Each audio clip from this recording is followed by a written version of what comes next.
শরীয়তের বিধান একজন মুসলমানকে মানতে সে যদি না মানে, সে যদি শরীয়তকে কোনো আঙ্গুল দেখায়,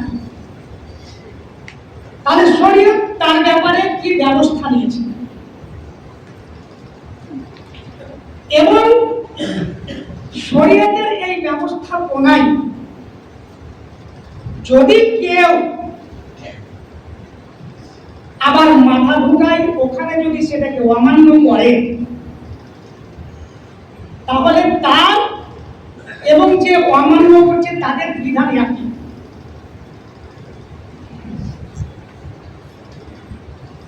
এবং এই বিষয়কে সামনে রেখে আপনাদের সামনে আজকে একটা ঘটনাকে তুলে ধরব এবং এই ঘটনা ঘটার পরে আল্লাহ রাব্বুল আলামিন মুমিনদেরকে স্পষ্টভাবে বললেন, তাদেরকে ঘোষণা করলেন, ইয়া আইয়ুহাল্লাযীনা আমানুত্তাকুল্লাহা ওয়া কুনু মা'আস সাদিকিন। হে বিশ্বাসীগণ, ঈমানদারগণ, আল্লাহকে ভয় করো।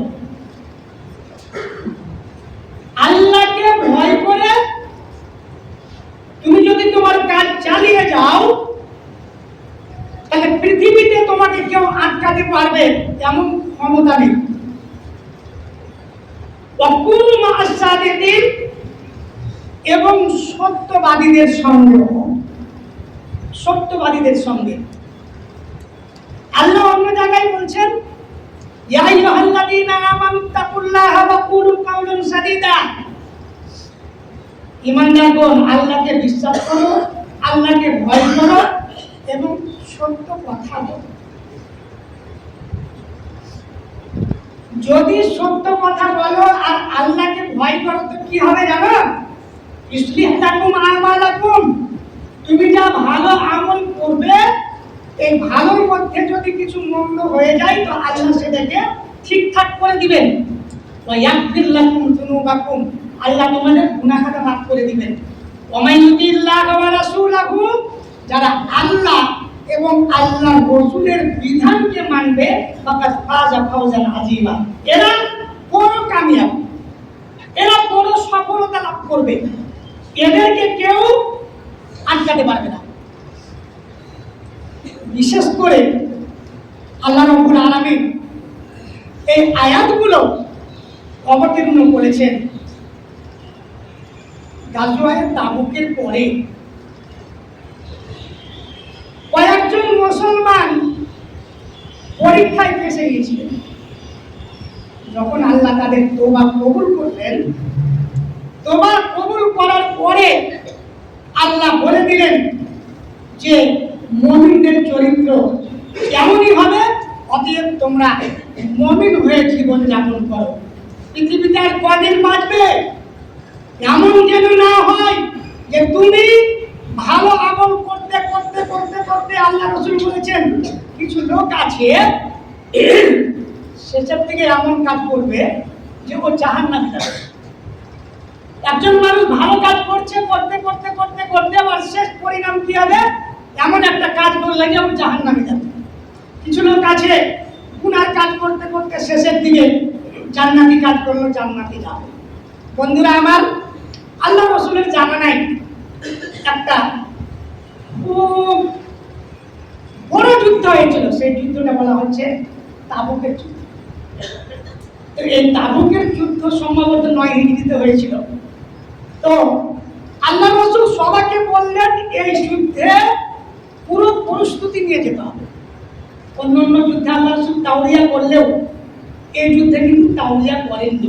তাওরিয়া মানে যাবেন ফুলকা দিয়ে, বললেন জগদীশপুর দিয়ে যাবেন, মানে শত্রুদেরকে ধোঁকা দেওয়া।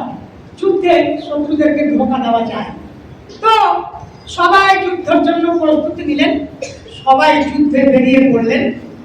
হযরত কাব বিন মালিক একজন বিখ্যাত সাহাবী, খুব দামি সাহাবী, উনি বলছেন আচ্ছা লোকজন যাচ্ছে তো যান, আমি ওদের পরে বেরিয়ে যাবো, চলে যাবো। ওই সময় কাব বিন মালিকের কাছে যথেষ্ট সুব্যবস্থা ছিল যুদ্ধে যাওয়ার জন্য, কিন্তু সকালবেলা হলো না বিকেলে বেরোবো, বিকেলে হলো না সন্ধ্যায় বেরোবো, এই করতে করতে সব যোদ্ধারা বহুদিন চলে গেলেন, কাব বিন মালিকের যাওয়াই হলো না। আল্লাহ সুবহানাল্লাহি ওয়া বিহামদিহি। কাব বিন মালিক বলছেন সবাই যখন চলে গেল আমি আর যেতে পারলাম না, তো মদিনার বুকে যখন আমি বের হচ্ছি, একজন ইমানদারের ইমানের স্পিরিট থাকে, মদিনার বুকে যখন আমি বের হচ্ছি তো মনে হচ্ছে মদিনায় শুধু দুরকম লোক বেঁচে গিয়েছিল। একরকম হলো যারা মাসুর, যারা প্রতিবন্ধী, পা নাই, হাত নাই, শরীর সুস্থ নাই, পুরো একেবারে যেতে পারে না এরা, আর না হলে মুনাফিক। এই দুই শ্রেণীর লোক ছাড়া ওই যুদ্ধে সবাই অংশগ্রহণ করেছিল। তা আমি ল্যাংলাও নাও, খোলাও নাই, অসুস্থ নাই, কিছু নাই, তাহলে আমি মুনাফিক? আমি যে যুদ্ধে যাইনি। কাব বিন মালিক মদিনার বুকে ঘুরছেন, মনের মধ্যে সব সময় যেন এমন কেমন কেমন লাগছে, আমি কি মুনাফিক হয়ে গেলাম? যাক, আল্লাহ রসুল রাস্তায় খোঁজলেননি, একেবারে তাবুকে যাওয়ার পরে বলছেন, হ্যাঁ গো কাব বিন মালিক বল। কত সম্ভ্রান্ত সাহাবী যে আল্লাহ রসুল তাবুকের যুদ্ধে গিয়ে ওকে জিজ্ঞেস করছেন কাব বিন মালিক কই? তো কেউ বললো যে জানেন ও এখন খুব আনন্দে আছে। একজন সাহাবী ফাটান করে বলছে, না এমন কথা বলা যাবে না, তুমি কি জানো? কাব বিন মালিক সম্পর্কে আল্লাহ রসুল খুব ভালো লোক, ওর সম্পর্কে আমরা কিছু জানি না। যাক, যুদ্ধ শেষ হয়ে যখন ফিরে আসবেন, কাব বিন মালিক ভাবছেন আল্লাহ রসুল চলে আসবেন, তো আল্লাহ রসুলের সঙ্গে সাক্ষাৎ করতে যেতে হবে, তো কি জবাব দেব? এজন্য বুদ্ধি, কি বুদ্ধিতে আল্লাহ রসুলের নারাজি থেকে বাঁচা যায়। যত আমার পরিবারে আত্মীয় স্বজনের চালাক লোক ছিল, বুদ্ধিজীবী ছিল, সবার কাছে বুদ্ধি নিলাম আল্লাহ রসুলকে কি বলবো। যাক, এক সময় শোনা গেল আল্লাহ রসুল চলেই আসছে। মদিনায় ঢোকার মুখে কাব বিন মালিক বলছেন, আমি যত পরামর্শ করেছিলাম, যত চুক্তি নিয়েছিলাম, যত আমি বুদ্ধি এঁকেছিলাম যে আল্লাহ রসুলকে বলবো, সমস্ত বুদ্ধিকে আমার জলাঞ্জলি দিয়ে, সবকে ছেড়ে দিয়ে আমি সিদ্ধান্ত নিলাম আল্লাহ রসুলকে সত্য কথা বলবো, সত্য কথা ছাড়া বাঁচা যাবে না। অতএব আজকে আল্লাহ রসুলকে সত্য কথাই বলবো। অতএব আল্লাহ রসুল আসলেন, নিয়ম ছিল কোথা থেকে আসলে প্রথমে মদিনায় অবস্থান করতেন, আল্লাহর রসুল এসে মসজিদে নববীতে অবস্থান করলেন। যারা যুদ্ধে অংশগ্রহণ করেনি, বিশেষ করে যারা মুনাফিক, তারা সবাই আল্লাহর রসুলকে মিথ্যা অজুহাত শুনিয়ে দিল। আল্লাহ রসুল আমি এই কারণে যাইনি, আল্লাহ রসুল আমার এই ছিল, মানে নানান রকম। আল্লাহ রসুল মুনাফিকদের ওজোর যেগুলো প্রকাশ্য ছিল সেগুলোকে মেনে নিলেন, আর যেগুলো গোপন ছিলেন সেগুলো আল্লাহকে সঁপে দিলেন। আল্লাহ রসুল তার আলিমুল গায়েব ছিল না। যারা আলিমুল গায়েব বলে আল্লাহ রসুলকে, তাদের মুখে এটা একটা সপাটে চর যে আল্লাহর রসুল তারা যুদ্ধে যায়নিদের জানতে পারলেন না কেন? আল্লাহ রসুল গোপন তাদের ব্যাপারটা আল্লাহকে সঁপে দিতে দিলেন, তাহলে তিনি বলতেন তুমি এই কারণে যাওনি। যাই হোক, কাব বিন মালিক বলছেন, আমি যখন গেলাম তো আল্লাহ রসুল আমাকে দেখে হাসলেন, কিন্তু কেমন হাসি? রাগের হাসি। রাগের হাসি হাসলেন। আমি আল্লাহ রসুলের কাছে গিয়ে সালাম দিয়ে বসলাম। বসার পরে আল্লাহ রসুল বলছেন, মালিক, কাব বিন মালিক কি ব্যাপার, তুমি যাওনি কেন? কাব বিন মালিক বলছেন, আল্লাহ রসুল আমি যদি শুধু আপনি ছাড়া অন্য কোনো লোকের কাছে বসতাম, তাহলে আমার যত চুক্তি ছিল সব চুক্তি দিয়ে আমি তার কাছ থেকে বেরিয়ে যেতাম। কারণ আল্লাহ আমাকে ফাসাহাত বালাগাতে বলে দিয়েছে, আমি কথা বলতে পারি কি করে কার সামনে থেকে বেরিয়ে যেতে হবে। কিন্তু আমি যদি মিথ্যা কথা বলি আপনি হয়তো রাজি হয়ে যাবেন, কিন্তু আল্লাহ আপনাকে জানিয়ে দিবে, তখন আপনি যদি নারাজ হয়ে যান আর আপনাকে রাজি করা যাবে না। আর যদি সত্য কথা বলি, আপনি আজকে অখুশি হবেন ঠিক, নারাজ হবেন ঠিক, কিন্তু আল্লাহর কাছে আশা করছি যে আল্লাহ একটা কিছু ভালো নাতিজা, কিছু ভালো ফলাফল আমার বের করবে। আল্লাহ রসুল আমার কোনো অসুবিধা ছিল না, কিন্তু যাচ্ছি করে আমি যুদ্ধে যেতে পারেনি। কাব বিন মালিক এই সময় সত্য কথা যখন বললেন, আল্লাহ রাসূল ঘোষণা করে দিলেন, আম্মা হাদা ফাকাদ সাদাকা ফাকুল হাত্তা ইয়াজি আল্লাহু লাকা হাত্তা ইয়াজি আল্লাহু ফিকা। আল্লাহ রাসূল বললেন, সত্য কথা বলেছি। এই কাব বিন মালিক সত্য কথা বলেছে, অতএব কাব বিন মালিক তুমি এখান থেকে চলে যাও, তোমার ব্যাপারে আমার আর কিছু সিদ্ধান্ত নাই যতদিন আল্লাহ কোনো ফয়সালা না করবে। আল্লাহ রাসূল যখন বললেন, আমি যেতে লাগলাম। যখন আমি যেতে লেগেছি মসজিদ থেকে, কিছু লোক আমার পিছু ধরলো, পিছু ধরে বলছে, ওই কাব বিন মালিক, তুমি তো জীবনে কোনোদিন মন্দ কাজ করনি হে, তুমি কোনোদিন পাপের কাজ করনি হে, আজকে তুমি আল্লাহ রাসূলকে বলতে পারলে না যে আল্লাহ রাসূল আমার এই কারণ ছিল, আল্লাহ রাসূল তোমার জন্য ইস্তেগফার করতেন। যেমন সবাই বললো, কিছু লোক আছে এরকম, আপনাকে মিথ্যা কথা বলার জন্য, আপনাকে গুনাহ করার জন্য আপনাকে পিন দিবে। কাব বিন মালিক বলছে, আমার তখন মনে হলো যে আল্লাহ রাসূলকে গিয়ে বলি দিই, আল্লাহ রাসূল আমার এই কারণ ছিল। তারপর জিজ্ঞেস করলাম, আচ্ছা এই ঘটনাটা কার ঘটেছে? বলছে, হ্যাঁ আরো দুজনের। কে কে? ওরা বললো, যেমন তুমি সত্য কথা বললে, ও সত্য কথা বলেছে, তোমার ব্যাপারে যা বলেছে আল্লাহ রাসূল তাদেরও ব্যাপারে তাই বলেছে।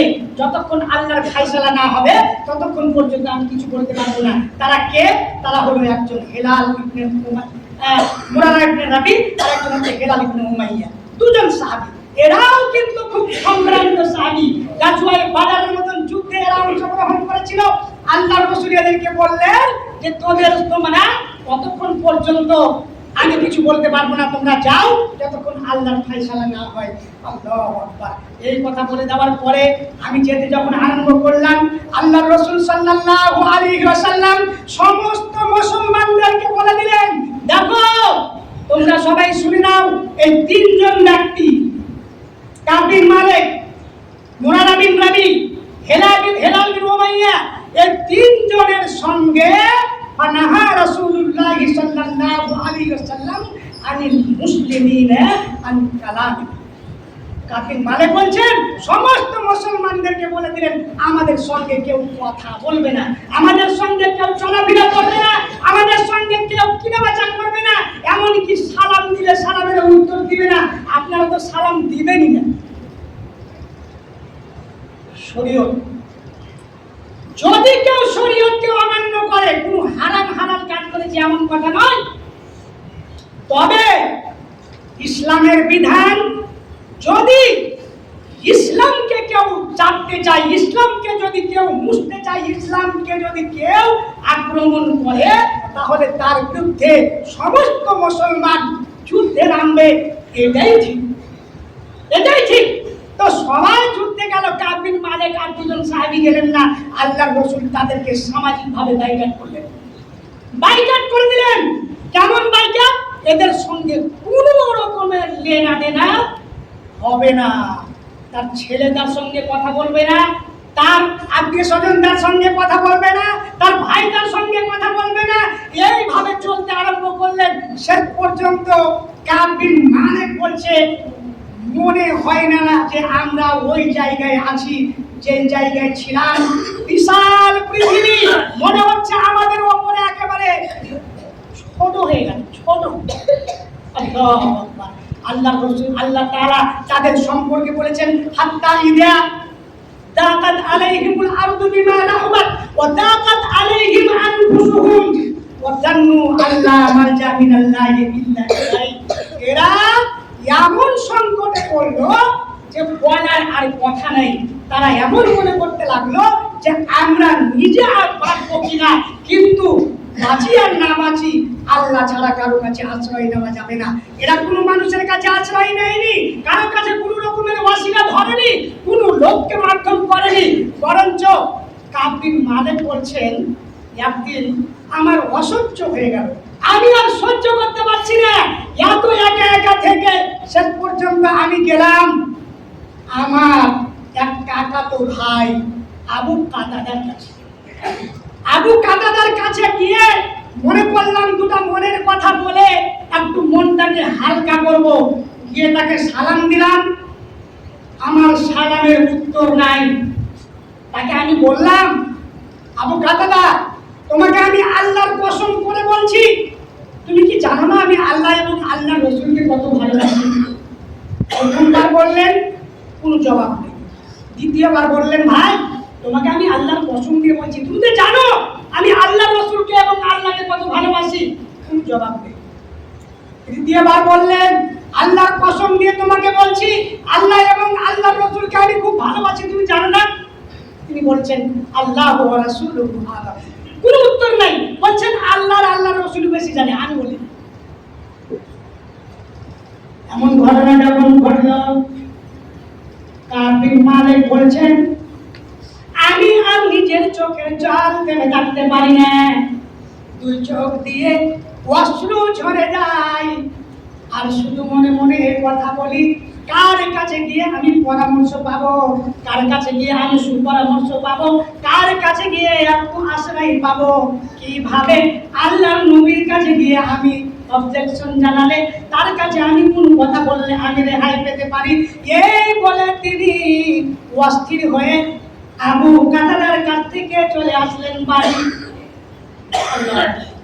বাড়ি এসেছেন, ইতিমধ্যে আল্লাহর নবীর একজন রাসূল মানে কাসের সংবাদ বাহক এসে কাফির মালিককে বলছেন, ওগো কাফির মালিক, যেদিন 40 দিন হয়েছে, ওদের একদিন দুদিন 3 দিন করতে করতে 40 দিন যখন গত হয়েছে, আল্লাহ নবীর কাছ থেকে খবর আসলো কি তুমি তোমার স্ত্রীর সঙ্গেও আর থাকতে পারবে না। স্ত্রীও থাকতে পারবে না ওর কাছে, স্ত্রী থেকেও বাইরে। কি করবো, তালাক দিয়ে দিব? বলছেন না, ওকে পাঠিয়ে দাও বাবার বাড়ি। তালাক হবে না, কিন্তু ওর সঙ্গে তোমার কোনো সম্পর্ক থাকবে না। কতদিন পর্যন্ত? যতদিন পর্যন্ত কোনো আল্লাহর হুকুম না আসে। আল্লাহু আকবার। শেষ পর্যন্ত তিনি চলে গেলেন। আমি একদিন স্ত্রীকে পাঠিয়ে দিলাম, সবারই একই হুকুম। সবচেয়ে বড় বিপদ হলো কি, কাফির মালিক বলছেন আর দুজন যে ছিল ওরা ছিল বয়স্ক, আর আমি একেবারে যুবক। তো আমাকে বাজারও যেতে হয়, মাঠও যেতে হয়, আমাকে মসজিদে যে নামাজও পড়তে হয়, অনেক কিছু করতে হয়, আমি তো আর বসে থাকতে পারি না। একদিন মদিনার এক বাজারে ঘুরছি, তো একজন লোক আমাকে খুঁজছে। ও বলছে কাফির মালিক কোথায়, কাফির মালিক কোথায়? তো লোক তো আমার সঙ্গে সম্পর্ক রাখে না, আমার সঙ্গে কথা বলে না, লোক ইশারা করে বলছে, ইশারা করে ওই যে ওই লোকটা এসে আমার কাছে গাসসান বাদশার পক্ষ থেকে একটা চিঠি দিল। চিঠি, আপনাকে যদি কেউ সামাজিক ভাবে বাইকাট করে কিনা, আপনাকে জাহান্নামের পথ দেখার জন্য অনেক লোক রেডি আছে, প্রস্তুত আছে। তিনি কোনোদিন নামাজ পড়ে না, রোজার পালাই নাই, আরো কিছু নাই, আর কোন লোককে যখন বাইকাট করা হচ্ছে তখন ওর দয়ার মায়া উঠলে পড়ছে, বলছে লোক অনেক জেনা করছে, অসুবিধা নাই, লোক অনেক চুরি করছে, অসুবিধা নাই, লোক ঘুষ খাইছে, অসুবিধা নাই, আর একটা হারাম মায়া লোককে নিয়ে আছে, কি অসুবিধা? ফতুয়ার শেষ নাই। তুমি আছো কোথায়? চুরি করছে তুমি ধরতে পারো না, যে জেনা করছে তুমি তাকে ধরতে পারো না, যে সুদ খায় ঘুষ খায় তুমি তাকে ধরতে পারো না। তুমি যদি ধরতে পারো তো তার অবশ্যই বিচার হবে। তার জন্য একজন অন্যায় করবে ওপেন কোনদিন একজন স্ত্রী লোক আপনার উপরে হারাম হয়ে যাওয়ার পরে ওকে নিয়ে যদি আপনি চলেন, একজন অন্য স্ত্রী লোকের সঙ্গে যেমন জেনা করলে পাপ হয়, যেমন জেনা করলে পাপ হয়, তেমন পাপ হবে, তার চাইতে আরো বেশি গুনাহ হবে। এমন লোককে যখন বাইকাট করে যাচ্ছে তখন আপনাদের মনের জ্বালা একেবারে উঠছে যে ওই লোকটার এত অসুবিধা। তুমি কি আল্লাহর রসুল থেকে বেশি দরদি? তুমি কি আল্লাহর রসুল থেকে বেশি রাহমাতুল আলামিন? তোমার কত দয়া উঠলে পড়ছে। তুমি যদি তার সংবাদের মাধ্যম হও, তার কাছে কোনো সাহায্যের মাধ্যম হও, তো তুমি বেঁচে থাকো, তুমি তুমিও কিন্তু ওই গাসসান বাদশার মতো হবে। গাসসান বাদশার পক্ষ থেকে যখন চিঠি আসলো, কাব বিন মালিক খুলে দেখছেন, কাব তুমি তো একজন ভালো লোক, মদিনাতে তোমার খুব ভালো বন্ধুত্ব ছিল মুহাম্মদ সাল্লাল্লাহু আলাইহি সাল্লামের সঙ্গে, মুহাম্মদ সাল্লাল্লাহু আলাইহি সাল্লাম তোমাকে এইভাবে এক ঘরে বলেছে, এটা কিন্তু তুমি এত সহজ বা এত হালকা লোক নও, চলে এসো আমাদের কাছে, যত রকমের সাহায্য করতে হয় আমরা করব। মুহাম্মদ তোমাকে এক ঘর করেছিল, কি হলো? চিঠিটাকে পড়ার পরে কাব বিন মালিক সঙ্গে সঙ্গে নিয়ে এসে জ্বলন্ত চুড়হাতে ভরা দিয়ে সঙ্গে সঙ্গে তাকে জ্বালিয়ে দিয়ে তিনি আল্লাহর কাছে ক্ষমা প্রার্থনা করছেন। আল্লাহকে বলছেন, আল্লাহ পাপ তো যা করেছি আল্লাহ আর সহ্য হচ্ছে না, আল্লাহ তুমি আমাদের ব্যাপারে কিছু অবতীর্ণ করো, তুমি তওবা কবুল করো, তুমি আমাকে গ্রহণ করো। এইভাবে কাকুতি মিনতি করে কাব বিন মালিক কত আল্লাহর কাছে কেঁদেছেন সেটা আল্লাহই ভালো জানে এবং কাব বিন মালিকই ভালো জানে। শেষ পর্যন্ত 50 দিন যখন গত হলো তখন তিনি বলছেন, আমি আমার বাড়ির ছাদের উপরে ফজরের নামাজের পরে বসে আছি, জিকির আজকার করছি, ফজরের নামাজের পরে জিকির আজকার করছি, আর আমি আল্লাহকে ডাকছি আর বসে আছি। হঠাৎ আমার কানে আওয়াজ আসলো, সেলা পাহাড়ের উপর থেকে একজন লোক ডাক দিয়ে আমাকে বলছে, ইয়া কাব বিন মালিক আবশির, ইয়া কাব বিন মালিক আবশির, ইয়া কাব বিন মালিক আবশির। সেলা পাহাড় থেকে জোর আওয়াজে যখন বললেন, আমার কানে যখন খবরটা পৌঁছে গেল, আমি সঙ্গে সঙ্গে সিজদায় পড়ে গেলাম এবং আল্লাহকে ডাকতে আরম্ভ করলাম, আল্লাহ যেই বিপদে ছিলাম সেই বিপদ থেকে হয়তো তুমি আমাকে উদ্ধার করলে। কাব বিন মালিক বুঝে গেছেন এবং শুকরিয়া আদায় করার জন্য সিজদায় পড়ে গেছেন। সুবহানাল্লাহ।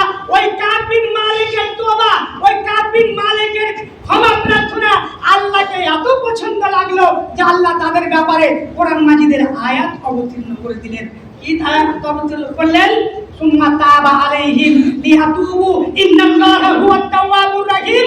আল্লাহ রাব্বুল আলামিন কাব বিন মালিক, হেলাল ইবনে উমাইয়া, মুরারা বিন রাবি এদের তিনজনের তওবা কবুল করলেন এবং আল্লাহ তওবা কবুলকারী এবং অতি দয়ালু। কাব বিন মালিক বলছেন, আমি এই সুসংবাদ পেয়ে খুব আনন্দিত, বাড়ি থেকে বার হচ্ছে। আল্লাহ রাসূল সাহাবারাকে বলে দিয়েছেন, কাব বিন মালিকের তওবা কবুল হয়ে গেছে, আল্লাহ তাকে পছন্দ করে নিয়েছেন। অতএব যে সমস্ত লোক আমার সঙ্গে পায়ে পা চাপা গেলে কথা বলতো না, সালাম দিলে কথা বলতো না, যে আমার দিকে তাকাতো না, ওরা সবাই আমাকে সুসংবাদ দেওয়ার জন্য দৌড়িয়ে আসছে।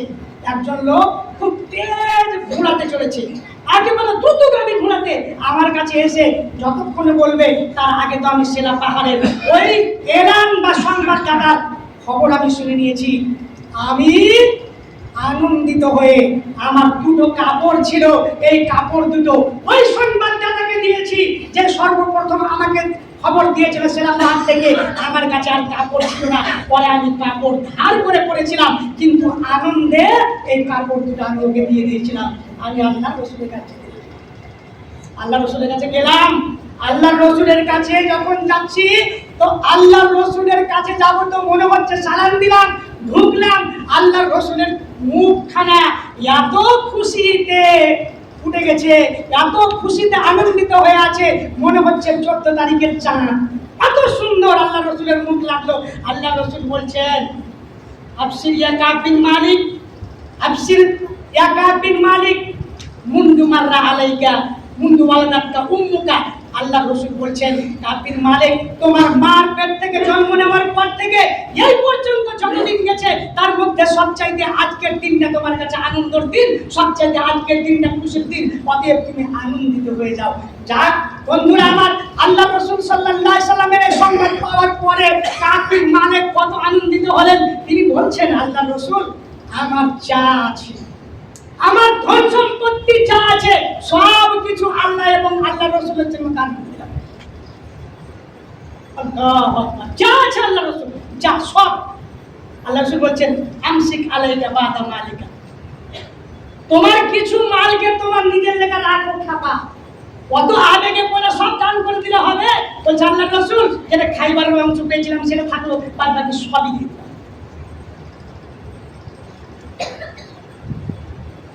দেখেন আল্লাহর রাসূলের দরবারে কাব বিন মালিকের এই তওবা কবুল হওয়ার পরে তিনি আল্লাহর রাসূলের সঙ্গে ওয়াদা করলেন, আল্লাহর রাসূল ইন্নামা আনজানি বিসিদকি ওয়া ইন্না মিন তাওবাতি আল্লাহ উহাদ্দিসা ইল্লা সিদকান মা বাকিতু।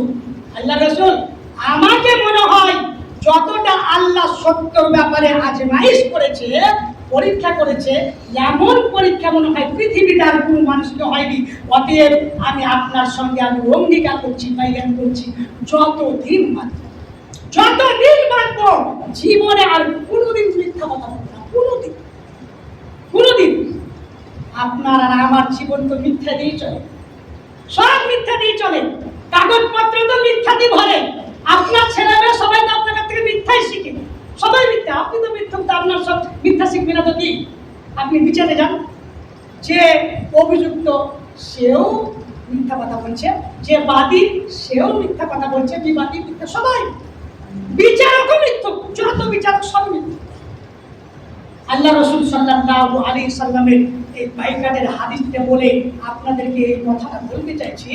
আল্লাহ রাসূল বলছেন লা তা'মুরুন্না বিল মা'রুফ ওয়া লা তানহাউন্না আনিল মুনকারি।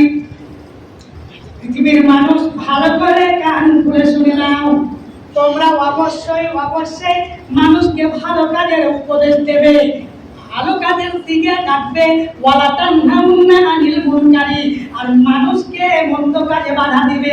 মন্দ কাজে যদি বাধা না দাও আর ভালো কাজের দিকে যদি মানুষকে আহ্বান না করো, আল্লাহ ইউসিকান্নাল্লাহু আইয়াবাদা আলাইকুম আযাবান, তাহলে কি হবে? ভালো কাজ যদি না করো আর মন্দ কাজে যদি বাধা না দাও, আল্লাহ তোমাদের উপরে এমন অতি সত্তর আযাব নিয়ে আসবে, বিপদ নিয়ে আসবে, যে বিপদ আসার পরে তোমরা আল্লাহর কাছে দোয়া করবে। মুসলমানের মুমিনের শেষ অস্ত্র হলো দোয়া। আপনার কাছে টাকা নাই, পয়সা নাই, ব্যবস্থা নাই, কিছু নাই, তখন আল্লাহর কাছে আপনি দোয়া করবেন, আল্লাহ গো আমার এই সাহায্য করো, এই দাও, এই মুক্তি দাও। কিন্তু আল্লাহর নবী বলছেন ওয়ালা ইস্তাজাবু লাকুম, তখন তোমাদের দোয়া কবুল করা হবে না, তোমাদের দোয়া কবুল করে হবে না যদি মানুষকে মন্দ কাজে বাধা না দাও আর মানুষকে যদি ভালো কাজে না ডাকো। অতএব সমস্ত লোককে আমি বলি, সমস্ত লোককে ভালো কাজ করেন, মানুষকে ভালো কাজের দিকে ডাকেন, আর অন্যায়তে বাধা দিবেন। শুধু নাজমুদ্দিন একাই বাধা দিবে, শুধু এই গ্রামের মুলবি সাহেব বাধা দিবে, শুধু মুলবি সাহেব বাধা কেন দিবে? আল্লাহ তো বলছেন কুনতুম খায়রা উম্মাতিন উখরিজাত লিন-নাস, তোমরা সবাই, মুলবিরাকে বলেছে কি তোমরা সবাই ভালো উম্মত। কেন? তা'মুরুনা বিল মারুফ ওয়া তানহাউনা আনিল মুনকার, মানুষকে ভালো কাজের আদেশ দিবে আর মন্দ কাজে বাধা দিবে, তাহলে তোমরা উত্তম। অনেক কথা এই ব্যাপারে বলার আছে, মোটা কথা আপনাদেরকে বলে দিই। আল্লাহ রাসূল বলছেন তোমাদের মধ্যে যদি কোনো একটা লোক অন্যায় করে, তোমাদের মধ্যে যদি কোনো একটা লোক শরীয়ত বিরোধী কাজ করে, আর তোমরা সবাই মিলে ওটাকে বন্ধ করতে পারবে, বন্ধ করতে সবাই, কোনো একজন লোক করছে, দুজন লোক করছে, তোমরা সবাই বন্ধ করতে পারবে। বন্ধ যদি না করো তো কি হবে? তো আল্লাহ রাসূল সাল্লাল্লাহু আলাইহি সাল্লাম বলেছেন ইল্লা আসাবাহুল্লাহু মিনহু আযাবান ইয়াবিকাবিন কাবলা আন ইয়ামুতু, মরার আগে যারা বিপদে, আযাবে, গজবে ফাঁসবেই ফাঁসবে। অতএব আমাদেরকে সুরক্ষিত রাখার জন্য, আল্লাহর হেফাজতে রাখার জন্য আমরা সবাই একমতে একসঙ্গে মিলে অন্যায় আমরা বাধা দেব, তার সঙ্গে থাকবো ইনশাআল্লাহ। আল্লাহ আমাদের তৌফিক দান করুন। আল্লাহ তুমি আমাদেরকে ভালো কাজ করার তৌফিক দান করো, ভালো কাজের দিকে মানুষকে ডাকার তৌফিক দান করো, অন্যায় কাজে বাধা দেওয়ার তৌফিক দান করো। আকুলু কাওলি হাদা ওয়াস্তাগফিরুল্লাহ লি ওয়া লাকুম ওয়া লিসাইরিল মুমিনিন। আল্লাহুম্মা সাল্লি আলা মুহাম্মাদ ওয়া আলা আলি মুহাম্মাদ কামা সাল্লাইতা আলা ইব্রাহিম ওয়া আলা আলি ইব্রাহিম ইন্নাকা হামিদুম মাজিদ। আল্লাহুম্মা বারিক আলা মুহাম্মাদ ওয়া আলা আলি মুহাম্মাদ কামা বারাকতা আলা ইব্রাহিম ওয়া আলা আলি ইব্রাহিম ইন্নাকা হামিদুম মাজিদ। আলহামদুলিল্লাহি রাব্বিল আলামিন। আসসালামু আলাইকুম ওয়া রাহমাতুল্লাহ।